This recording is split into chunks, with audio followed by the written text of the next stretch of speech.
Eh bien, bonjour à tous et bienvenue à vous sur la plateforme Act & Match. Mon nom est Marine Giraud, je suis la gérante de cette plateforme qui est dédiée à l'organisation de webinaires sur les sujets d'innovation.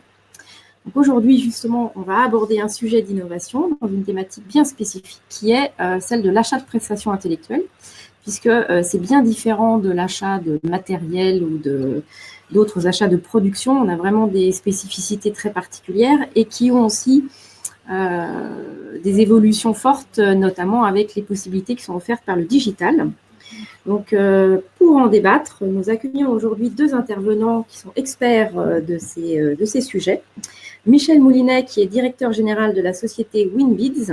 Bonjour Michel. Bonjour. Alors, je vous rassure, ils sont là, on n'a pas encore activé la caméra, mais ils sont à côté de nous. Donc, la société Winbids, qui est une solution digitale de sourcing de consultants en innovation.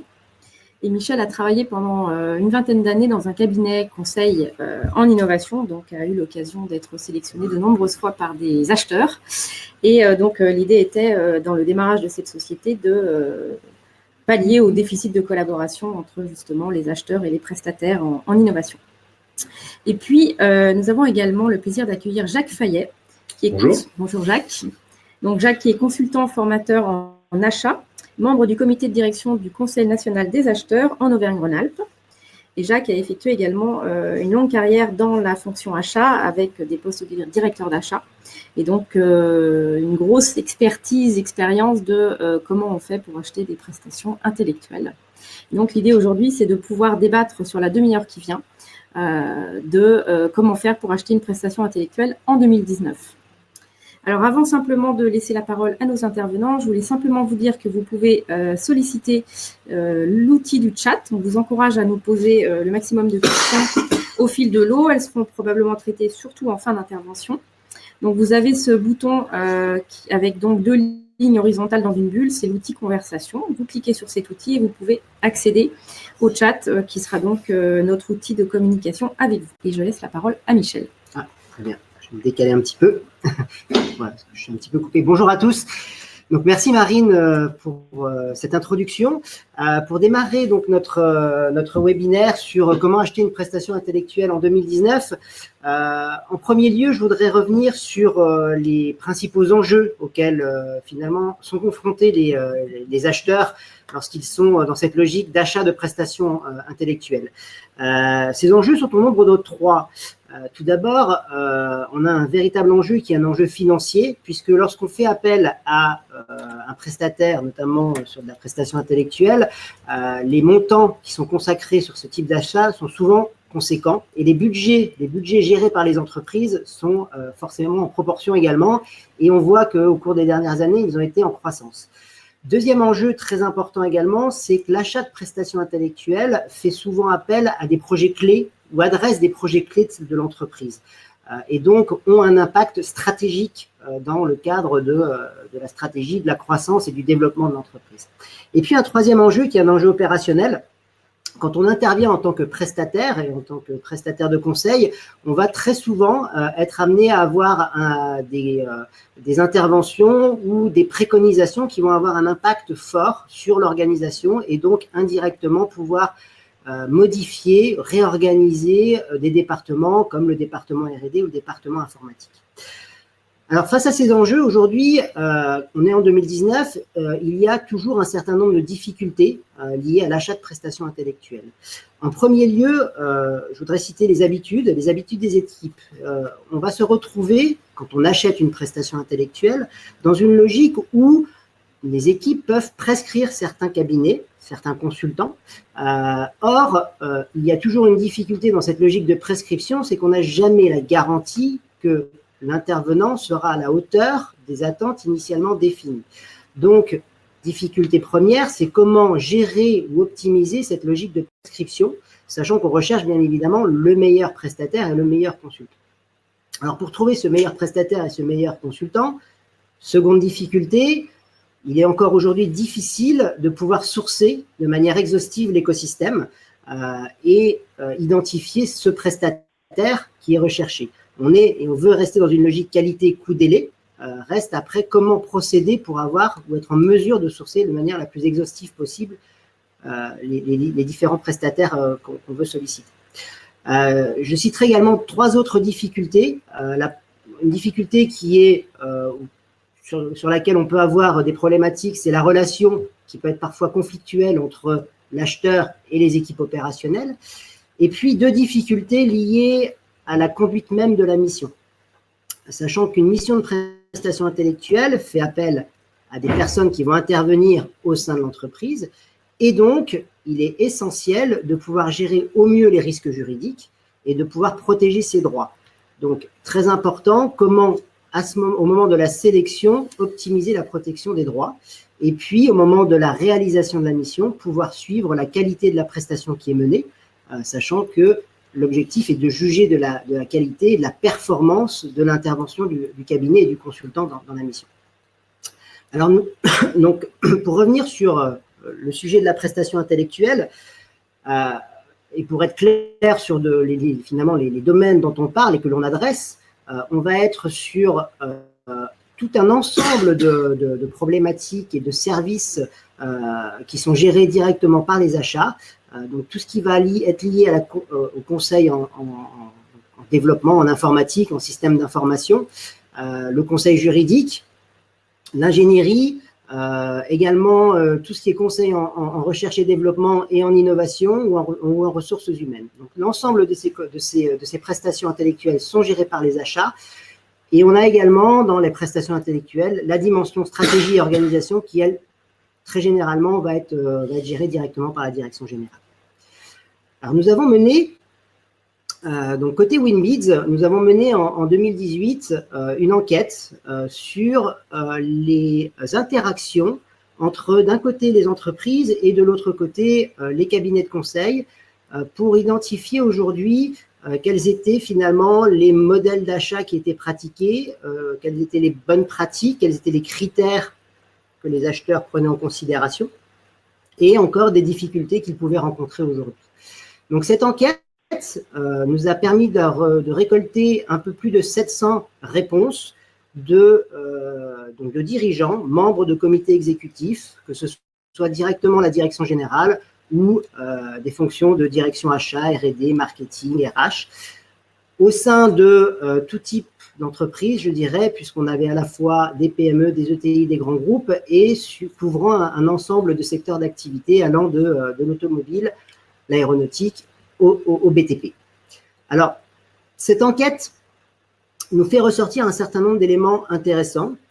En premier lieu, on voit que certains secteurs d'activité sont plus fortement consommateurs de conseils et de prestations intellectuelles.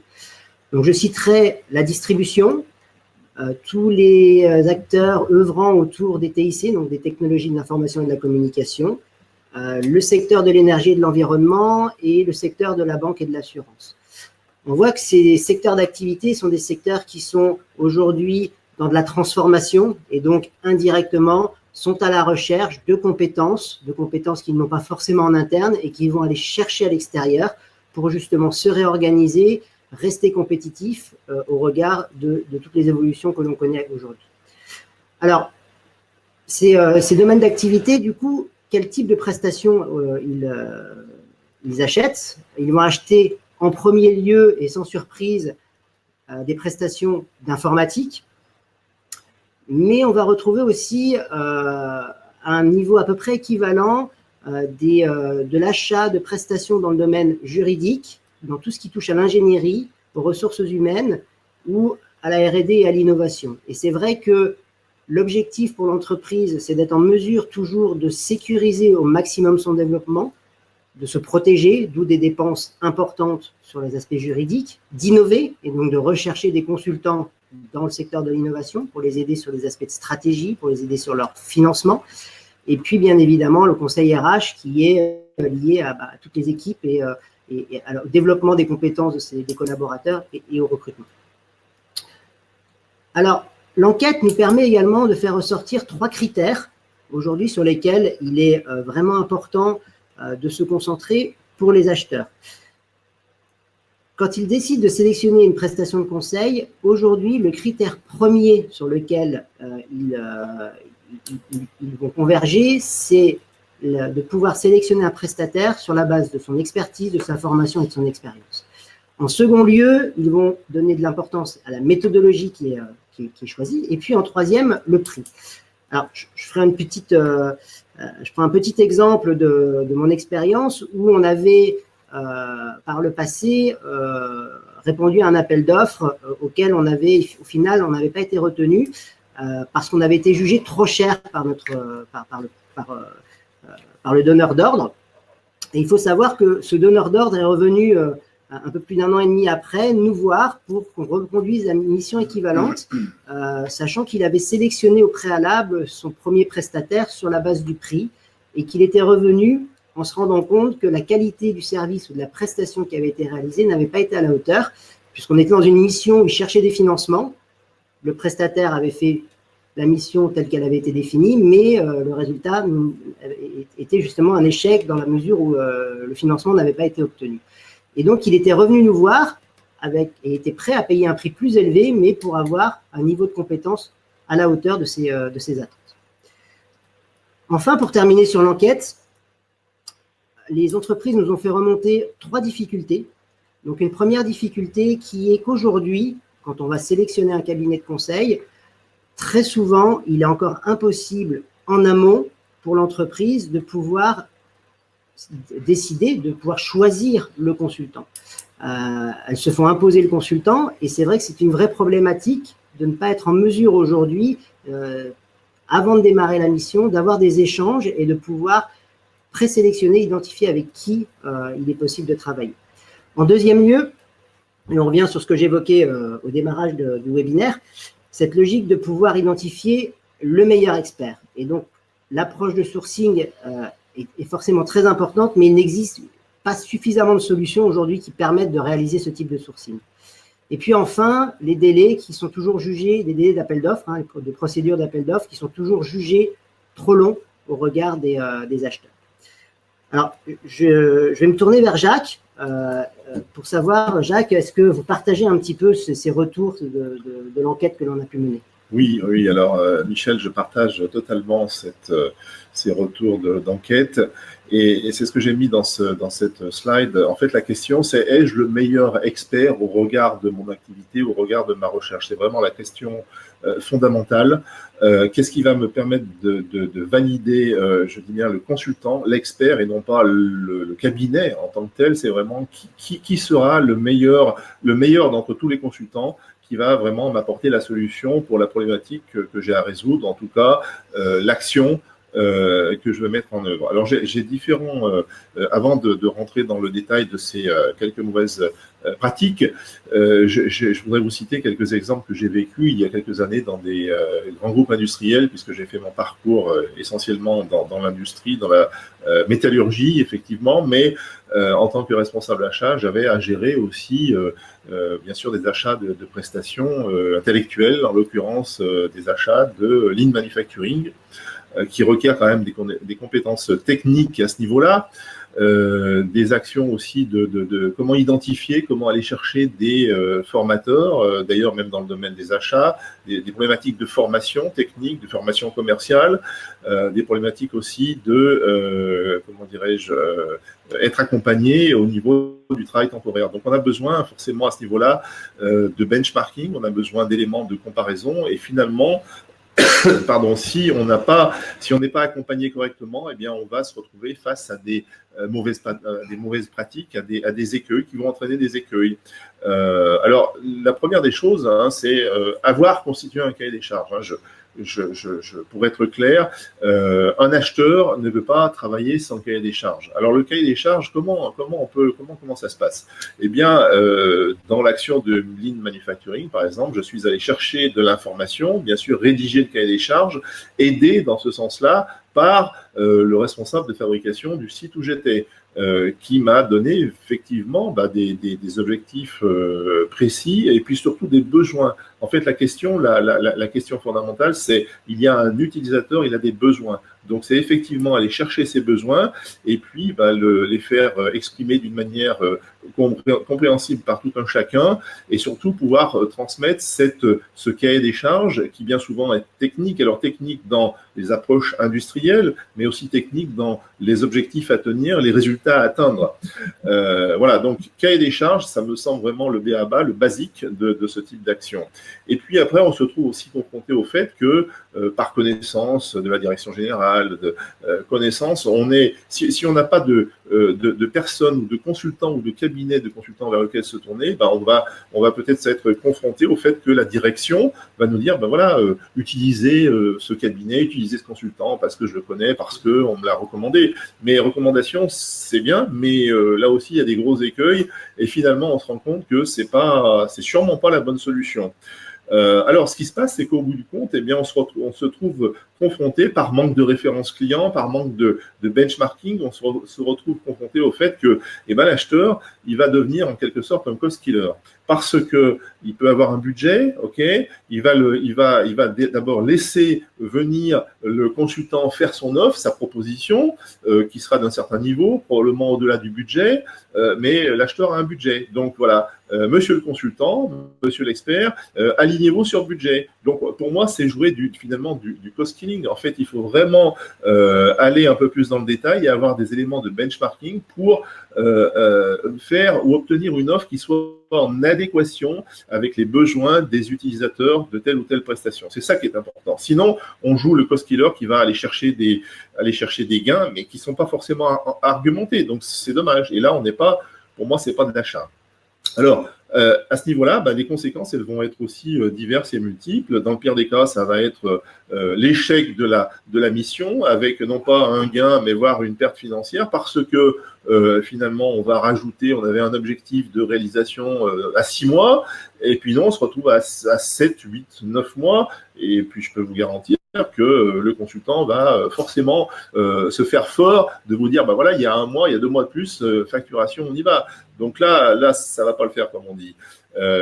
Donc, échec de la mission, décrédibilisation de l'acheteur, même les deux parties, finalement, l'acheteur et son homologue, le consultant externe, ils vont se trouver mal à l'aise, ils vont perdre de leur aura, entre guillemets, auprès de leurs propres organisations. Bon, là, vous me direz, c'est un détail, mais quand même, l'une des plus fortes conséquences, c'est que, effectivement, votre entreprise risque de perdre si elle n'est pas capable, dans une action, je pense en particulier au lean manufacturing, qui est quand même quelque chose, c'est du savoir-faire, c'est de la matière grise qu'on va chercher à l'extérieur. Si on n'est pas capable, dans une action de lean manufacturing, de mettre en place des process industriels pour gagner en compétitivité industrielle et commerciale, on n'est pas bon et on perd. Et c'est un échec. Alors, Michel, donc, quel est par rapport à mon retour d'expérience, quelle est votre position? Comment vous voyez ça? Alors, sur les critères d'évaluation, ce sera là ça juste après. Moi, ce qui est important, c'est que en premier lieu, quand on va sélectionner un consultant, Marie, après. Non, mais c'est ça, pardon.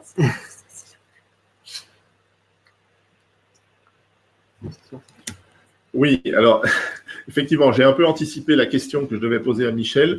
Un petit problème technique au niveau du suite de notre enchaînement de slides, puisque je souhaite continuer avec les critères d'évaluation, puisque effectivement, on a parlé donc des contraintes et des risques et des écueils. Alors, en fait, au niveau des critères d'évaluation, on peut considérer qu'il y a 2 types de critères d'évaluation avant la prestation. Effectivement, avec le prix.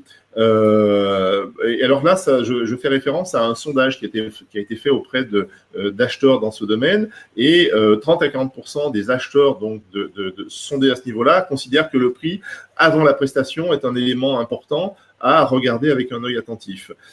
Ensuite, bien sûr, il y a la réponse technique du fournisseur. Quel est le savoir-faire? Quelle est la compétence que va pouvoir apporter le cabinet de consulting à la demande qui lui est faite? Ses engagements en termes de taux de service, c'est-à-dire au niveau du délai, au niveau de sa réactivité, et puis on peut effectivement anticiper aussi un système de bonus-malus par rapport à des résultats atteints ou non atteints. Et puis, bien sûr, les retours avant la prestation, je précise bien, c'est avant la prestation, les retours des clients internes et le profil des consultants qui, sur ces 3 derniers points, représentent pour les acheteurs, représentent pour environ 60-70% des acheteurs des critères d'évaluation importants. Alors, si on fait un focus maintenant sur la partie critères d'évaluation après la prestation, l'atteinte des objectifs, les résultats, sont vraiment déterminants pour, on va dire, évaluer la prestation. On va parler finalement aussi de KPI, d'indicateurs de performance qui sont utilisés par les acheteurs. On a le respect aussi des délais donc, et du planning, la réactivité, la flexibilité par rapport du consultant à pouvoir mettre en œuvre donc à la fois des actions, on va dire, adaptées aux besoins, mais surtout de réagir à des situations qui peuvent varier pendant la période de consulting. Et enfin, on va parler aussi de qualité délivrable et qualité de service. Donc là, ce sont en termes de qualité délivrable, parce que si effectivement le fournisseur doit vous remettre un document, un mode opératoire, ou en tout cas une conclusion avec des actions à mettre en œuvre dans les semaines qui suivent son intervention, ou même pendant son intervention, on a besoin de documents qui soient clairement rédigés, avec des plans d'action précis, avec un rétro-planning. Enfin, voilà, finalement, la qualité délivrable, bien, ok, parfait, mais ça n'est peut-être pas que ça n'est qu'une partie de l'action de consulting. Le livrable, bien, effectivement, et après, qu'est-ce que l'on fait pour mettre en œuvre aussi ces différentes actions, si tant est qu'il y ait un suivi dans le temps? Je me permets de reposer la question à mon collègue Michel, à savoir aujourd'hui, Michel, que pensez-vous de cette situation? Comment ça se passe aussi comment vous percevez cette situation? Oui, alors donc là, je vais faire appel à mes 20 années d'expérience dans le conseil pour vous faire un retour sur aujourd'hui des tendances qui sont on va dire en train d'arriver et que j'ai pratiqué également. C'est que je vais revenir sur la première partie au moment de la sélection d'un consultant. Il est de plus en plus demandé aujourd'hui des références. On veut s'assurer de la qualité de la mission qui va être réalisée et on veut idéalement aussi s'assurer que le consultant a déjà fait ce type de mission avant de le sélectionner. C'est un peu le Graal, on veut que la personne ait déjà fait la mission. Donc, on va nous demander de plus en plus aujourd'hui des références, des témoignages clients, et ça peut aller aussi jusqu'à donner des coordonnées de ces clients-là pour que le donneur d'ordre puisse le contacter et directement échanger avec lui et s'assurer que la mission qu'il souhaite réaliser a déjà été réalisée pour tout ou partie chez d'autres clients. Donc ça, c'est le premier point. Le deuxième point, très important également et qui est un gage du succès de la mission, c'est la relation qui va être établie entre le consultant et le donneur d'ordre. Et c'est vrai qu'au moment de la sélection d'un cabinet, il arrive très souvent que la sélection se fait, on sélectionne le cabinet, mais on n'a pas eu l'occasion d'échanger avec les équipes opérationnelles avant de sélectionner le cabinet. Or, un des gages du succès d'une mission, c'est la relation que vous allez établir avec ces consultants. Donc, à ce niveau-là, il est également important de pouvoir demander ou de pouvoir avoir accès à ces consultants-là pour les sélectionner. Enfin, dernier point, et non des moindres, c'est de pouvoir motiver un consultant. Et pour cela, la motivation d'un consultant, c'est de lui laisser sous-entendre qu'il puisse réaliser qu'au travers de la première mission qu'il va réaliser pour vous, il y a potentiellement d'autres opportunités, d'autres missions, d'autres recommandations que vous pourriez faire pour lui. Bref, des éléments qui lui vont quelque part indirectement aussi, qui vont pouvoir influer sur la façon dont il va procéder. Alors, dans ce contexte-là, aujourd'hui, on a un certain nombre d'outils digitaux qui arrivent et c'est vrai que ces outils, et on se pose la question, et Jacques, je vais me tourner vers vous, dans quelle mesure, pour vous, aujourd'hui, ces outils vont influer ou vont changer le comportement des acheteurs? Alors, il est clair, Michel, que la digitalisation, on en entend parler de tous les côtés, que ce soit dans la fonction achat ou dans d'autres fonctions. Au cours de ces 20-30 dernières années, j'ai vu effectivement le process se mettre en place. Ces dernières années sont très riches en événements et surtout alors événements concernant cette digitalisation et puis aussi comment dirais-je, création de logiciels, création d'applications, pardon, de digitalisation des achats. Le 14 juin dernier, par exemple, sur Lyon, il y avait le forum de la digitalisation des achats, organisé en partenariat avec l'association dont je fais partie, le Conseil national des achats. Alors, digitalisation, pourquoi? Parce qu'en fait, je crois qu'il faut, à ce niveau-là, se projeter dans le temps et dans ce que l'on demande aujourd'hui aux acheteurs. On leur demandait, il y a quelques années, d'être hyper bons au niveau compétences techniques, ce qui est toujours le cas, forcément, très bon au niveau de la négociation, mais tout ça, ça prend du temps. Et puis surtout, ce qui prend du temps, c'est d'avoir à réaliser des tâches secondaires. Alors, bien sûr, il y a la passation des commandes, il y a le reporting, il y a ces outils qu'on appelle les tableurs Excel, etc., qui existent déjà depuis pas mal de temps, certes, mais il y a aussi beaucoup d'outils digitalisés qui favorisent le sourcing des acheteurs. Donc, le sourcing, que ce soit, par exemple, le sourcing, bien sûr, de composants industriels, mais aussi le sourcing de prestations intellectuelles. Et là, on est en plein dans le cœur du débat. Comment pouvoir qualifier, à nouveau, des prestataires de services dans tel ou tel domaine de prestations intellectuelles. Et effectivement, l'acheteur a besoin de ces outils. Pourquoi il a besoin de ces outils? Tout simplement pour gagner en temps et en efficacité. Mais pourquoi alors gagner en temps? C'est quoi l'intérêt? Finalement, c'est de pouvoir consacrer son temps à des tâches beaucoup plus, entre guillemets, nobles, mais surtout qui apportent plus de valeur. Parce que je rappelle que l'acheteur, sa mission première, c'est de trouver, bien sûr, des sources d'approvisionnement, que ce soit de la prestation ou du composant, mais c'est aussi d'apporter des ressources financières nouvelles. À ce sujet, justement, je rappelle simplement que la fonction achat, d'une manière générale, reste encore un peu méconnue dans les entreprises et que la fonction achat peut contribuer très facilement, très rapidement à la rentabilité de l'entreprise. Je pense que c'est important de le rappeler.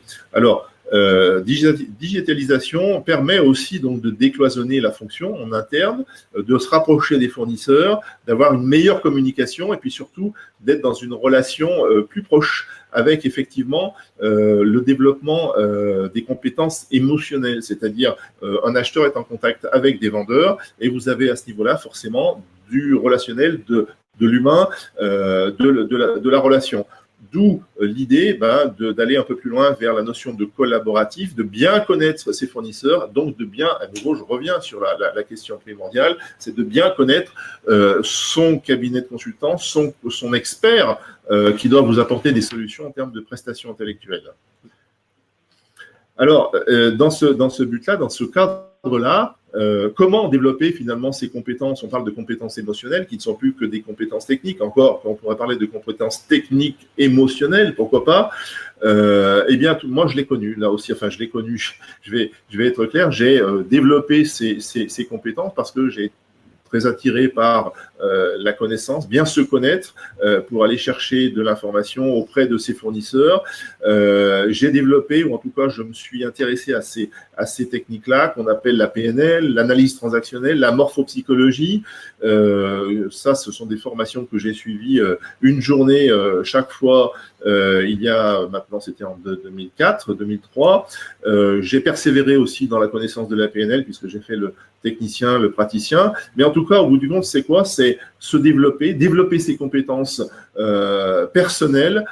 Pourquoi? Pour aller plus loin, pour aller chercher la relation. Et puis, au bout du compte, j'en reviens encore une nouvelle fois sur la nécessité de bien connaître son fournisseur, de bien connaître son cabinet de consulting, de bien connaître son expert, l'expert qui va répondre à votre besoin, aux besoins de vos utilisateurs. Donc, on cherche du lien, de la connaissance, de la compréhension, de l'échange pour avoir le meilleur expert qui corresponde à votre besoin.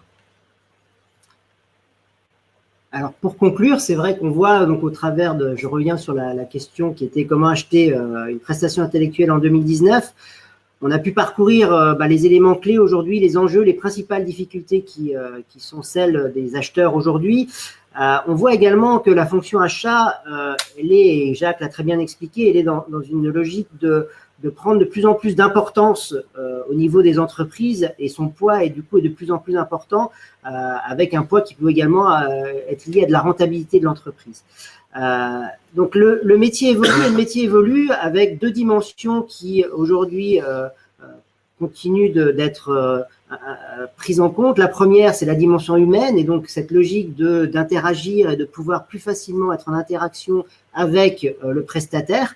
Et la deuxième, c'est la dimension digitale qui, au travers de la multitude des outils, permet finalement de faciliter le rôle de l'acheteur et de lui donner, de lui permettre de gagner du temps pour reconcentrer ses actions premières sur des tâches à plus forte valeur ajoutée. Donc, il va pouvoir gagner du temps, notamment dans une logique de sourcing, ou au travers de plateformes ou d'outils qui existent et qui sont sur le marché, vont lui permettre de pouvoir sourcer de manière exhaustive un écosystème, vont lui permettre également de pouvoir suivre et contrôler le processus de sélection d'un prestataire, mais au-delà de la sélection, c'est également de pouvoir fluidifier les échanges, de pouvoir échanger à la fois avec ses collaborateurs en interne, de pouvoir échanger avec ses prestataires en externe, et donc finalement mieux contrôler l'ensemble du cycle de la sélection à la gestion au suivi de la mission avec le prestataire. Donc le digital va être en quelque sorte un moyen de redonner l'intelligence aux acheteurs ou de leur faciliter le travail dans les prochaines années. Voilà. Donc, merci beaucoup pour votre attention. Merci de votre attention. Merci beaucoup à vous deux pour votre présentation qui est très claire, il me semble. Donc, vous avez la possibilité, là je m'adresse aux participants, de poser vos questions dans le chat. On va commencer par prendre des questions qui nous ont été envoyées en amont du webinaire. La première question, plutôt peut-être pour Jacques, doit-on forcément passer par une procédure d'appel d'offres pour sélectionner des prestataires niveau prestations intellectuelles? Alors, je vais être très clair à ce niveau-là. Oui. Et je dirais même, il est nécessaire d'aller même un peu plus en amont de l'appel d'offres. À nouveau, on va parler de cahier des charges parce qu'un acheteur pertinent doit être capable de proposer, de fournir un cahier des charges à son fournisseur, quel qu'il soit, dans un domaine industriel ou de prestation de services ou prestation intellectuelle. Le cahier des charges est déterminant. Je vous dis bien, il est déterminant. Pourquoi? Parce que c'est ça qui va être le fil conducteur de toute la démarche d'achat. Et au bout du compte, le cahier des charges, c'est pas très compliqué finalement. Il suffit de s'adresser à l'utilisateur. Le besoin initial, d'où vient-il? Il vient d'un utilisateur, quel qu'il soit, que ce soit à nouveau dans une action de lean manufacturing. Il y a des besoins en fabrication pour réorganiser la production. Donc, c'est de la matière grise. Et cette matière grise, il faut aller la chercher pour qu'elle puisse répondre à vos besoins, mais des besoins qui sont du terrain. Et les besoins du terrain, c'est effectivement le chef d'atelier ou le directeur de production qui va pouvoir les exprimer et qui va pouvoir et ces besoins terrain vont être transformés on va dire en propositions, en suggestions grâce à la matière grise, à l'intelligence ou tout au moins à la capacité à traduire ces besoins par des actions de suivi, par des actions de modification. Mais là, je parle du lean manufacturing parce que pour moi, ça a été une expérience importante. Maintenant, sur la formation, c'est pareil. On a besoin d'une formation aux achats, par exemple, ne serait-ce qu'aux achats, une formation en langue, quels sont les besoins des utilisateurs? Et c'est ça la question finalement, parce que en termes de formation, je pense qu'on a tous été confrontés parfois à des. Aujourd'hui, je fais de la formation, mais j'ai été aussi formé.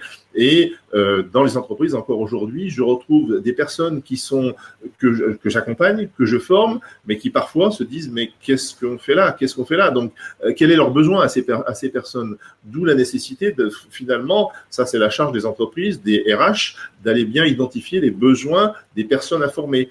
Cahier des charges.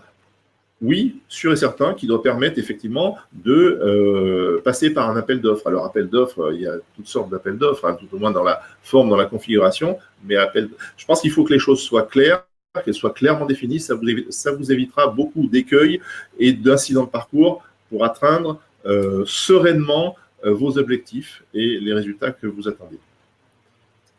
Merci beaucoup. Alors, pour justement rebondir sur cette question de cahier des charges, est-ce que, Michel, tu peux nous dire si WinBids, c'est quelque chose que vous proposez pour vos clients, de les accompagner sur cette partie cahier des charges? Alors oui, nous, au niveau de Winbids, la solution qu'on propose, on accompagne les acheteurs dans cette logique de préparation du cahier des charges sur leurs besoins en innovation. Donc, on est sur une logique où finalement, il est important, côté conseil, d'être en mesure de pouvoir bien identifier quel est le besoin du collaborateur, le besoin de l'entreprise, et à partir de là, pour le cabinet, de pouvoir adapter son offre au regard du besoin qui a été exprimé. Tout à fait. Et dans ce cadre, justement, sur la partie digitalisation, comment est-ce que vous intervenez ou vous utilisez ces possibilités? C'est le cœur ça va être le cœur de notre solution, puisque notre logique, elle est justement de faciliter pour l'acheteur la possibilité sur un besoin en innovation, donc sur un cahier des charges qui aura été préalablement préparé, ou en tout cas sur des caractéristiques de besoins qui auront été définies, de pouvoir gratuitement, donc le service est gratuit pour l'entreprise, poster son besoin et au travers de la plateforme, de pouvoir directement envoyer ce besoin à des consultants de cabinets de conseil. Donc, on est sur une plateforme qui agrège des cabinets de conseil reconnus en innovation. Donc, votre besoin est directement envoyé aux consultants et aux cabinets qui correspondent le mieux aux caractéristiques de votre besoin. Et ces consultants cabinets ont alors la possibilité d'émettre une manifestation d'intérêt pour votre appel d'offres. Dans ce cadre-là, vous recevez ces manifestations d'intérêt et vous allez pouvoir, côté entreprise, directement sélectionner les consultants qui vous semblent les plus pertinents au regard de votre besoin. Donc, vous créez via la plateforme une shortlist, une présélection de 3 à 5 cabinets consultants avec lesquels vous allez ensuite pouvoir être mis en relation. Merci Michel. Donc, on voit bien que vous allez aller vers le consultant et pas justement vers le cabinet. Tout à fait. Par rapport à ce qu'on disait tout à l'heure sur la capacité d'aller choisir le consultant qui répond mieux aux problématiques. Exactement. La logique est celle que vous évoquez, Marine, c'est de pouvoir non plus être limité au cabinet, mais de pouvoir, sourcer de manière exhaustive l'écosystème des cabinets dans un domaine, et donc on démarre par l'innovation, et 2, d'accéder aux consultants et de pouvoir sélectionner les consultants qui sont les plus pertinents au regard des critères que vous avez définis, qui peuvent être des critères liés à l'expertise, à la localisation, à l'expérience, au prix, pour ensuite avancer sur votre procédure. Et pour sélectionner ces consultants, est-ce que vous avez mis en place des algorithmes de recherche, des possibilités de matchmaking en fait pour identifier? C'est le cœur de notre plateforme. On a aujourd'hui un moteur qui justement va croiser l'ensemble des caractéristiques que vous allez définir dans le cadre de votre appel d'offres avec les éléments qui ont été définis sur le profil d'un consultant. Et donc, c'est au regard de la localisation, au regard du prix, au regard des éléments clés qui caractérisent votre mission et de l'expertise du consultant qu'on va pouvoir du coup vous permettre d'accéder à cette liste de consultants qui correspond le mieux à votre besoin. Une fois la liste de consultants établie, est-ce que vous intervenez après sur des phases plus aval? Alors, une fois que vous avez établi votre liste de consultants, vous allez pouvoir poursuivre votre procédure d'appel d'offres. Donc, vous allez recevoir les offres de la part de ces consultants. Vous allez pouvoir ensuite éventuellement les recevoir pour faire un oral et sélectionner au final le consultant. Notre valeur s'arrête, nous, au moment de la présélection, c'est-à-dire qu'au travers de la plateforme, vous allez créer cette shortlist.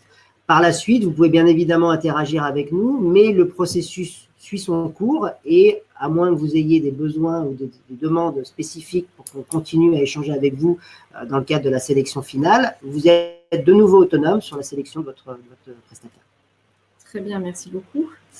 Et donc, si on comprend bien, la première démarche, finalement, c'est de faire une expression d'intérêt sur la plateforme Winbids. C'est ça, exactement. Donc, la première démarche, quand vous avez un besoin de recherche d'un consultant qui peut être sur de la stratégie, qui peut être sur du financement, on va parler de subventions, on peut parler de crédit d'impôt recherche, tout ce qui est lancement de nouveaux produits dans le domaine de l'innovation. Si vous avez des besoins sur ces sujets-là, vous allez pouvoir exprimer votre besoin directement sur notre plateforme et mener de A à Z votre processus pour justement aller chercher ces consultants et donc gagner pour vous, côté acheteur, du temps dans la logique de sourcing et de sélection. Vous aurez à la fois cette possibilité d'avoir cette exhaustivité puisqu'on agrège l'ensemble des cabinets de conseil dans le domaine de l'innovation, et d'aller chercher les consultants qui correspondent le mieux à votre besoin. Merci beaucoup pour cette réponse. Alors, j'ai pour le coup mis la slide de contact, puisque pour le coup, il y a aussi l'URL de la plateforme Winbits. Oui. On n'a pas d'autres questions dans le chat, donc je vous propose qu'on clôture le webinaire. Jacques, vous nous aviez parlé en off d'un forum collaboratif. Est-ce que vous voulez en dire quelques mots? Oui, tout à fait. Je vous remercie, Marine, de rappeler ce point-là. Effectivement, dans le cadre donc, du Conseil national des achats, il va y avoir un événement d'importance nationale qui aura lieu sur Lyon le 11 décembre prochain, qui s'appelle donc le Forum du collaboratif, organisé en collaboration entre donc Conseil national des achats et PIC TESAM, qui est une organisation régionale, mais qui a aussi on va dire, des retombées nationales. Ce sera une journée d'échange, bien sûr, entre acheteurs, mais pas que, autour de des relations clients-fournisseurs. Donc, une journée d'échange le 11 décembre dans le cadre du forum du collaboratif. Merci beaucoup. Merci à tous les deux pour ces compléments d'infos. Donc, pour nos participants, vous avez les contacts de Michel et de Jacques. N'hésitez pas à revenir vers eux. Et puis, sachez que ce webinaire a été enregistré et sera disponible aussi en replay.